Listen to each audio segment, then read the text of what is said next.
চালাক গাধা। এক সময় এক কৃষক ছিল, তার একটি গাধা ছিল যে সারা দিন মাঠে কাজ করত।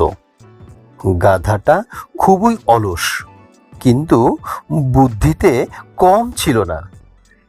একদিন কৃষক তার গাধাকে নিয়ে বাজারে যাচ্ছিল। পথে এক পুকুরের ধারে গাধা হঠাৎ পিছলে গিয়ে পুকুরে পড়ে গেল। কৃষক খুব কষ্ট করে তাকে টেনে তুলল। পরের দিন কৃষক গাধার পিঠে লবণের বোঝা দিল। গাধা আবার সেই একই জায়গায় এসে ইচ্ছে করে পুকুরে পড়ে গেল।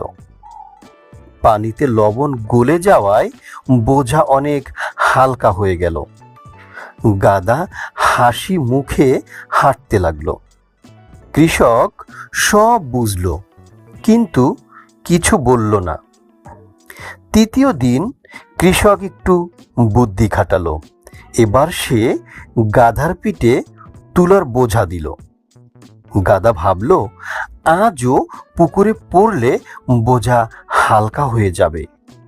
তাই সে আবার পুকুরে ঝাঁপ দিল, কিন্তু এবার পানিতে তুলা ভিজে ভারী হয়ে গেল। গাধা বোঝা টানতে না পেরে কষ্টে কাটতে লাগলো। কৃষক হেসে বলল, চালাকি সব সময় কাজ করে না রে বন্ধু। এরপর থেকে গাধা আর কখনো আলসামি বা চালাকি করতে সাহস পেল না। সে প্রতিদিন নিয়ম করে কাজ করতে লাগলো। প্রিয় বন্ধুরা, অতিরিক্ত বুদ্ধি দেখাতে গিয়ে অনেক সময় উল্টো বিপদে পড়তে হয়। নিজের দায়িত্ব ঠিকভাবে পালন করাই সবচেয়ে বুদ্ধিমানের কাজ।